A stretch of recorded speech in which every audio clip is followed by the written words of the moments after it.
Hidupku tanpa cintamu, janganlah kau tinggalkan diriku. Takkan mampu menghadapi semua, hanya bersamamu ku akan bisa. একদম সাবধান, স্ত্রীর বিচার কখনোই জনসম্মুখে করবেন না। হোক সে আপনার নিজের আপন বাপ, আপন মা, আপন ভাই, আপন বোন, ইভেন আপনার শ্বশুর বাড়ির আপনার শ্বশুর, আপনার শাশুড়ি, আপনার শালা, আপনার সুমন্দি, হোয়াট এভার।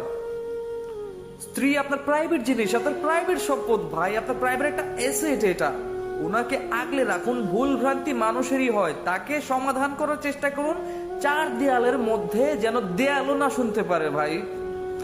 যদি দেখেন লাস্টলি একবার, দুইবার, তিনবার, 10 বার, 50 বার সুযোগ দেওয়ার পরেও সে আপনার কথা মানছে না, তখন আপনি শাসন করুন। সেই শাসনে কাজ না হলে তারপরে সবাইকে নিয়ে দরবার করে এটার সমাধান করুন, কিন্তু জনসম্মুখে সবার সামনে দাঁড়ায় স্ত্রীর বিচার করবেন না বা অপমান করবেন না। তাহলে ভাই খুব পস্তাতে হবে, কারণ সে কিন্তু আপনার শরীরের একটা অংশ দিয়ে গঠিত।